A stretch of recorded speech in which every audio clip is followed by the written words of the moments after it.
Welcome to KTV media. Telangana బీజేపీలో 8 మంది ఎమ్మెల్యేలు 8 మంది ఎంపీలు ఉన్నప్పటికీ ఇటీవల జరిగిన ఏ ఒక్క ఎన్నికలను బీజేపీ డిపాజిట్స్ కూడా దక్కించుకోలేకపోయింది. ఇక తాజాగా జరుగుతున్న పల్లెపూరులో కూడా ఏ ఒక్క చోట 2వ స్థానంలో నిలవలేకపోయింది. ఈటెల బీఆర్ఎస్ నుండి బీజేపీలో చేరిన నాటి నుండి బండి సంజయ్ ఈటెల మధ్య వైరం కొనసాగుతూనే ఉంది. వారిద్దరి మధ్య అసలు పొసగటం లేదన్న వార్తలు చక్కర్లు కొడుతున్నాయి. ఉమ్మడి కరీంనగర్ జిల్లాలో బండి సంజయ్ ఈటెల రాజేందర్ల మధ్య ఫైట్ బీజేపీ వర్గాల్లో తీవ్ర చర్చకు దారితీస్తుంది. పంచాయతీ ఎన్నికల సందర్భంగా కరీంనగర్ వేదికగా బండి ఈటెల వర్గీయులు దుమ్మెత్తు పోసుకున్నారు. మోడీనే కాదు, ఎవరు చెప్పినా తమ తీరు మారదన్నట్లు వారిరువురు వ్యవహరిస్తున్నారు. దీంతో ఈటెలను పార్టీ నుంచి పొమ్మనలేక పొగబెడుతున్నారనే వార్తలు నెట్టింట వైరల్ అవుతున్నాయి. ఈ సందర్భంలోనే ఎంపీ ఈటెల భవిష్యత్ కార్యాచరణ ఎలా ఉండబోతుందన్న చర్చ తెలంగాణలో జోరుగా సాగుతుంది. గత కొంతకాలంగా ఈటెల బీజేపీని వీడుతారనే ప్రచారం జరుగుతున్నా ఆయన పార్టీ మారనే లేదు. ఇక తాజా ఫలితాలను బట్టి చూస్తే రాష్ట్రంలో బీజేపీ వచ్చే పరిస్థితి అయితే కనబడటలేదు. పంచాయతీ ఎన్నికల్లో అధికార కాంగ్రెస్ అధిక స్థానంలో గెలవగా కారు జోరు కాస్త కనబరించి 2వ స్థానానికి పరిమితమైంది. ఇక బీజేపీ అయితే 3వ ప్లేస్ లో కూడా ఉన్నట్లు లేదు. సో రాష్ట్ర బీజేపీలో నడుస్తున్న పరిణామాలు చర్చకు దారితీస్తున్నాయి.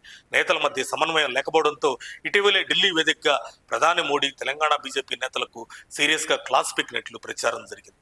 ఇప్పటికైనా రాష్ట్రంలో ప్రతిపక్ష పాత్ర సరిగ్గా పోషించట్లేదని ప్రధాని మోడీ ఎంపీలపై అసహనం వ్యక్తం చేసినట్లు సమాచారం. బీజేపీ పట్ల తెలంగాణ ప్రజల్లో ఎంతో ఆదరణ ఉన్న నేతల మధ్య సమన్వయం లేకపోవడంతో పాటు నేతల ఊరు పనిచేయకపోవడం వల్లనే పార్టీ పరిస్థితి దారుణంగా తయారైందని ఈటెల రాజేందర్ వెల్లడించారు.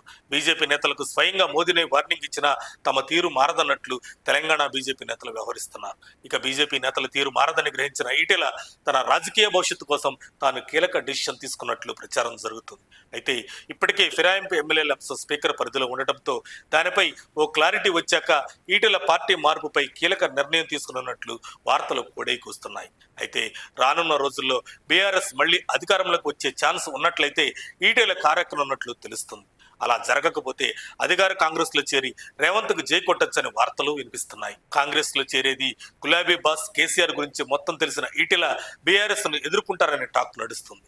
ఇక ఈటెలతో పాటు ఎంపీ కొండా విశ్వేశ్వరరెడ్డి సైతం కేసీఆర్ వ్యతిరేక రాజకీయ శక్తుల ఏకీకరణ వైపు మొగ్గు చూపుతున్నారని సమాచారం. సో వీరిద్దరూ త్వరలో కాంగ్రెస్ గూటికి చేరి రేవంత్ నాయకత్వానికి మద్దతు ఇవ్వచ్చనే ప్రచారం జోరుగా కొనసాగుతుంది.